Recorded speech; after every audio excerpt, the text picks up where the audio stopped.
Hey guys, Blaumagier here, and we're back with another episode of Let's Play The Legend of Zelda: A Link to the Past.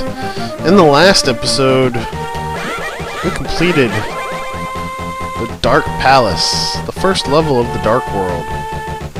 We rescued the first of the 7 maidens, as she revealed to us where the other 6 maidens are. And told us that Ganon will come back if we don't stop what Aghanim set into motion. And we don't want that guy coming back. He's a jerk. No, really, he's a jerk. Likes to go around scaring little kids and stuff.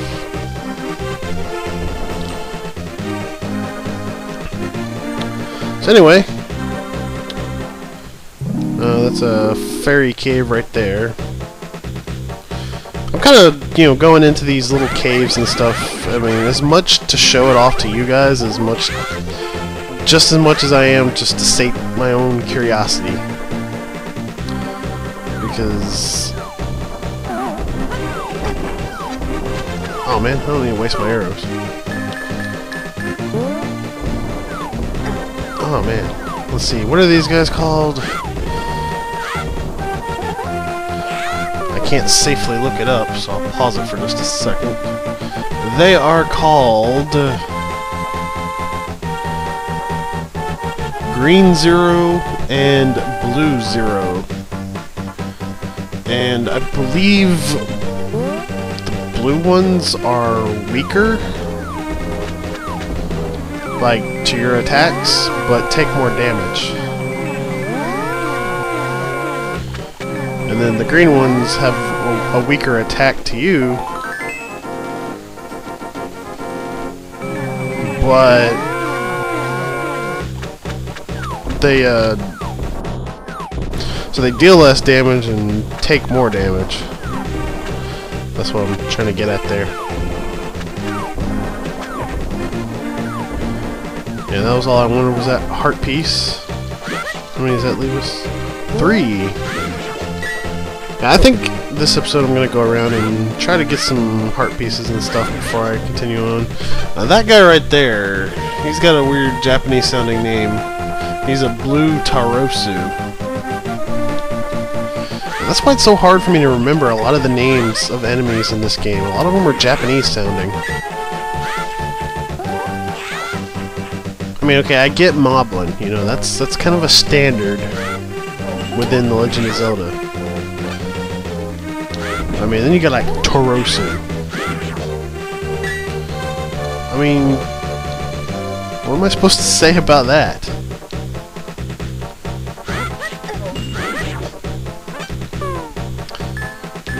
Anyway, now that we have the hammer, we can get past these things. There's another style right there.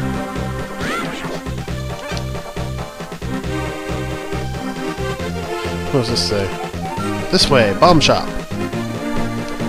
So one of the things I always thought was really neat about A Link to the Past here is that, okay, you spend a fair amount of time in the light world, getting to know the locations and, growing attached to places such as Kakariko Village and your own house. Oh man. Gotta be careful with that pumpkin looking dude. They're this game's version of the like. They will steal your shield if you let them.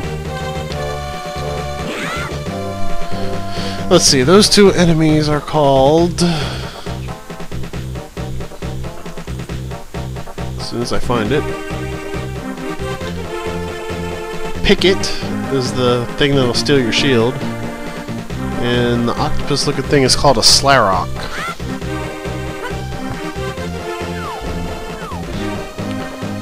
Alrighty, wonder what's in this house. Just a shop? Yeah, just a shop.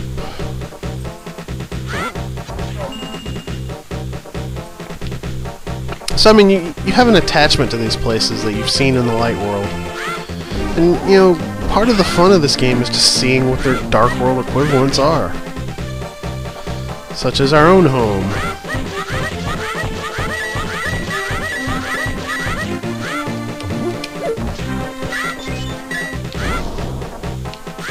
And this is our home's Dark World equivalent.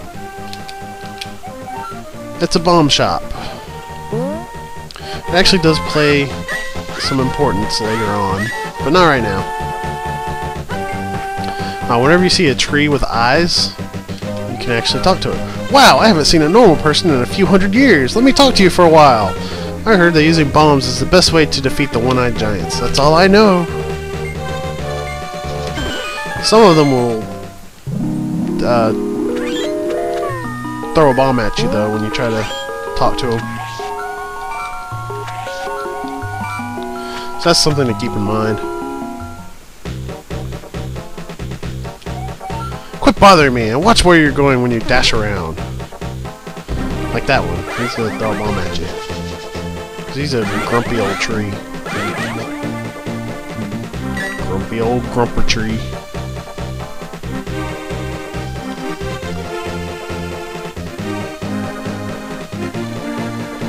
What does this tree have to say? I once lived in the Lost Woods until the day I wandered into a magical transporter. The power of the Dark World quickly turned me into this tree shape. I guess the two forests are connected with each other. Yes, they are. Everything is connected in this world. Anyways, this should look a little familiar. After wandering into this world, I was changed into this shape. Back in my world, I played my beloved flute day and night. There was a small grove there where the animals would gather when I played. I would love to see that place again. Before I came here, I buried my flute there, along with some flower seeds. Will you try to find it for me? Yes, I will. Then I will lend you my shovel. Good luck. He borrowed a shovel. You can dig in many places, do you dig? Alright, so I like to come over here so that I don't bother the Light World version of him as he's playing his flute. And it's over here somewhere. There it is. Oh, here's the flute. This music surely has some mysterious power.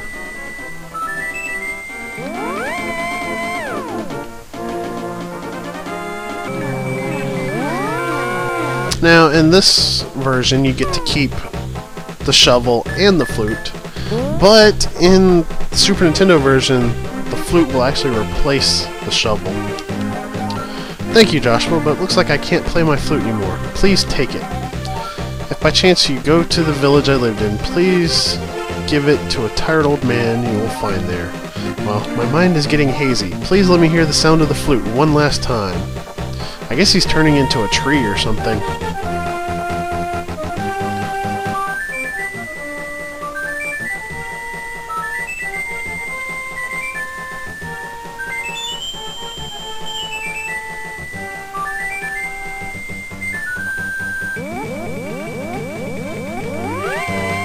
And now he's a tree.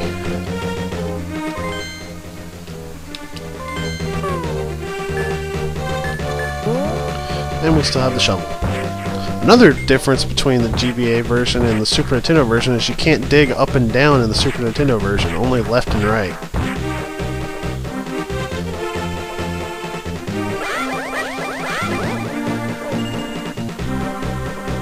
Anyway, let's head on into the town here, shall we? Now we have another minigame shop here, but just like its Light World equivalent, it really serves no purpose except to give you some rupees. There's no heart pieces or anything to obtain there, so I would just as soon ignore it. And over here is the game that everybody pretty much heralds as the worst thing for a speedrun. I don't really think it's that bad, but it is random. Welcome to the treasure field. The object is to dig as many holes as you can in 30 seconds. Any treasures you dig up will be yours to keep. It's only 80 rupees to play. What do you say? I want to dig. That's what I say. He says he'll lend you a shovel, but I already had a shovel. You'll have to equip it if you didn't already have it equipped. And then you start digging. Now, it's a good idea to collect any red rupees that pop out. Just because of the random nature of this game, you may be playing it several times.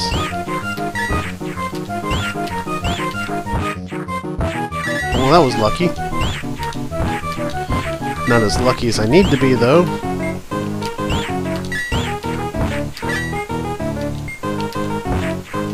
And each time you miss is like a second that you could have gotten it, but then messed up. So just keep that in mind, try not to dig in the same spot, try not to dig on the bushes or the rocks. And we just get to keep doing it repeatedly until we dig up the heart piece.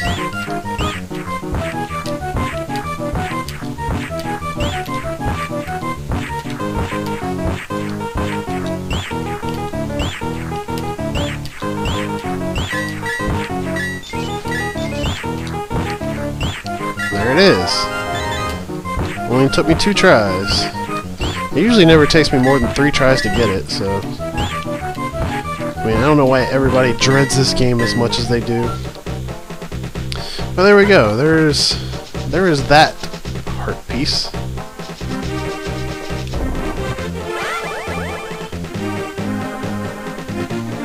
And I believe this rock is too heavy for us. Now, we could go to the second dungeon, like we're supposed to, but I am going to do what everybody else does and kind of sequence break there, just because doing the 4th dungeon second is so much more beneficial. It's also a fairly short dungeon.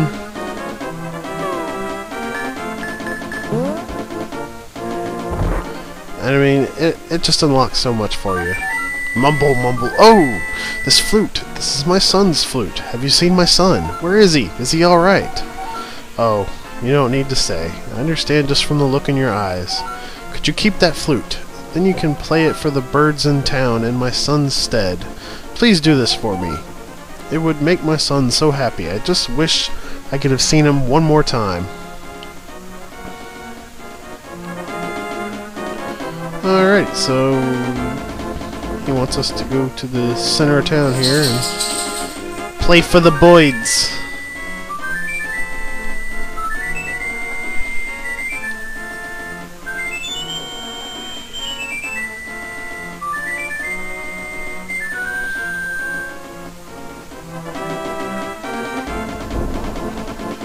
And we have unlocked this duck from its prison. Now whenever we play the flute, the duck will come and pick us up and take us to set transportation points.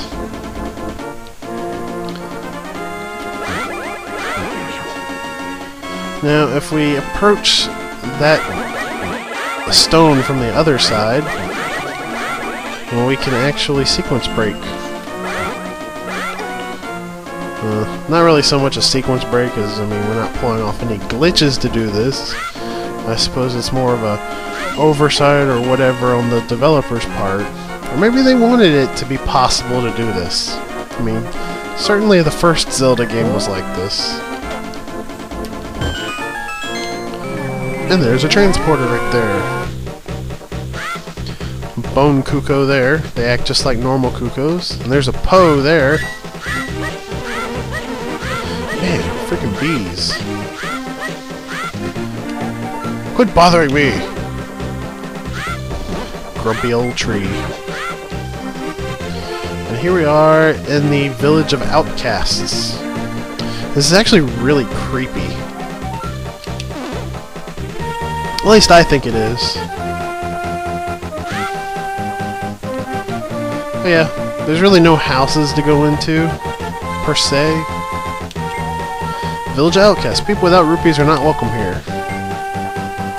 You gotta worry about these guys. They are just like the thieves in the Forest of Illusion. And they will steal your monies and bombs and arrows and stuff. And they are called Pikus.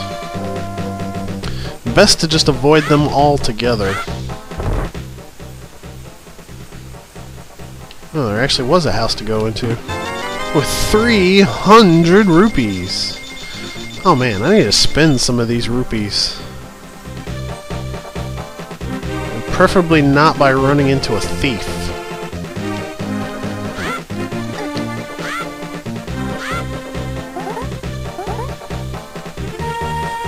Now over here is actually a mini game, and this one actually has a piece of heart in it, so we'll play it until we get the piece of heart. And basically what you do is you go in and you just pick 2 chests, and contents are random every time, so you can pick the same 2 chests and get it. I'll just pick different chests because I can. This game I actually feel is worse than the other one because, I mean, it's very possible that you're not going to get much of a payout on it. I mean, look at that. I've already blown through 90 rupees. Make that 120. At least in the shovel game, you got a good chance of getting your money back.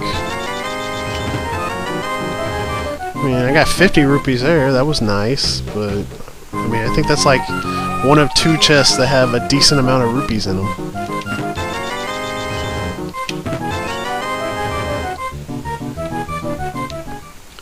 Man, I'm having bad luck with this game. At least I'm getting my rupees out of it.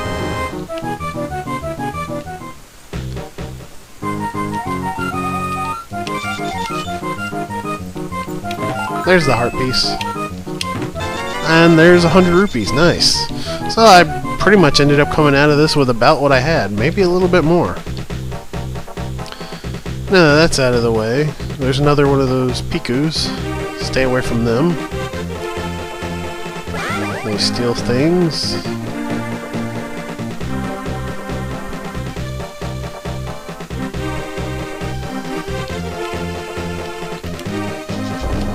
I think I can bomb this.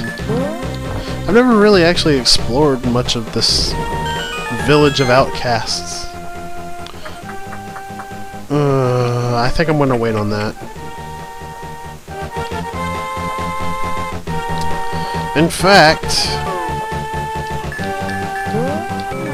I'm gonna spend some of these rupees now. And show off the flute.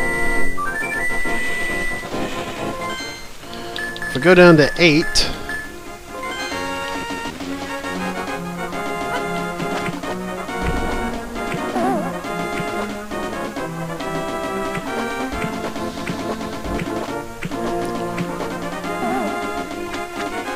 and we go up here,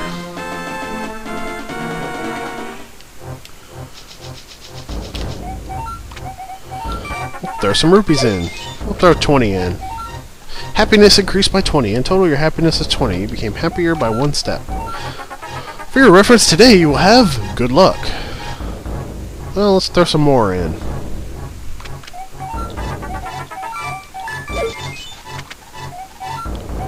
Happiness is 40. For reference today, I'll have great luck.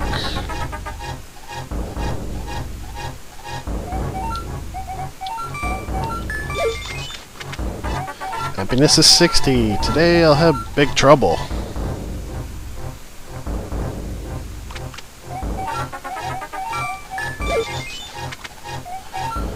Happiness is 80.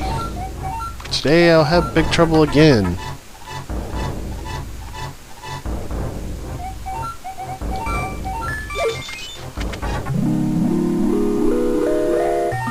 I will make your wish come true. And you can choose to increase your arrows or your bombs. I'll increase arrows. This will increase it by 5. This is just a small happiness I can give to you.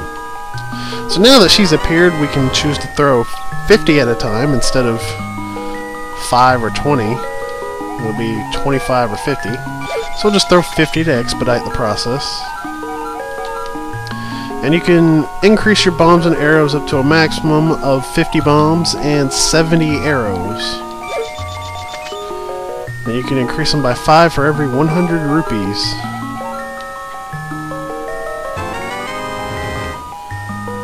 So I'll probably increase my bombs to 25 here and sink the rest into arrows.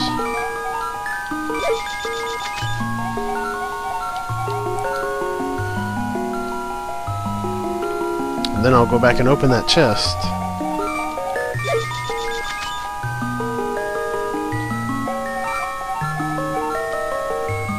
It's good to have a nice stock of bombs. I mean, 10 is a little on the low side. I mean, 30 is enough arrows to get me through the entire game easily. But 10 bombs is kind of on the light side. So, I feel more comfortable with 25 or 30 bombs.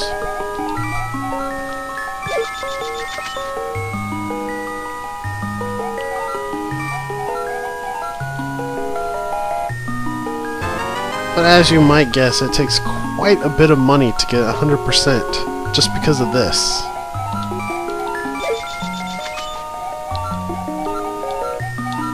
But luckily, we really don't need much money from here on out, really. In fact, I can only think of one instance where we need 100 rupees.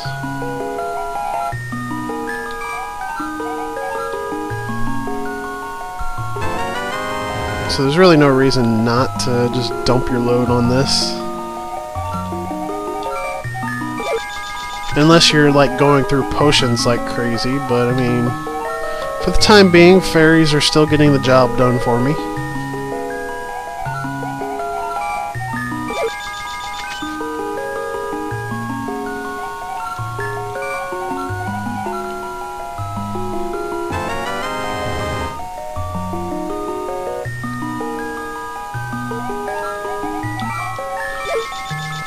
Almost out of rupees here.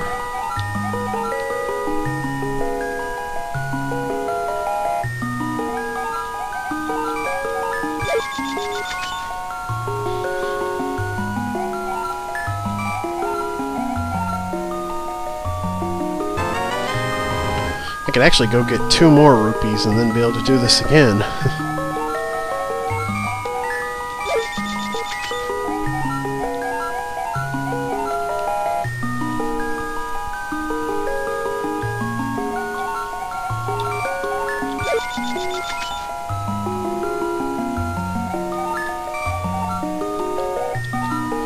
Alright. So I can do this 5 more times for bombs and 3 more times for arrows.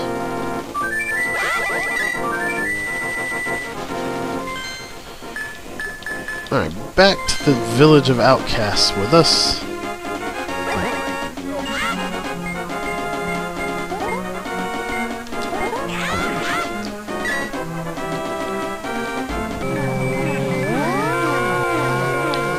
Now I can see what's in that chest. Yeah, I had a feeling. I just really did not want to open that and lose a bunch of rupees just because I was already maxed out. What does this say? This is the village of Outcasts. People that rupees are not welcome. Wow, I haven't seen a normal person in a few hundred years. Let me talk to you for a while. You know about the gargoyle statue in the village. People say they can hear a girl calling for help from under the statue. Isn't that a strange story? And another sign about this being the village of Outcasts. Over here we can't get past because those stones are too heavy for us. I believe this might actually... Oh, wait. Here's a house that we haven't explored yet. Oh, just a shop. Just a shop. And I think I've already explored this house here. Oh, it's another shop, and they have the golden bee here. Huh.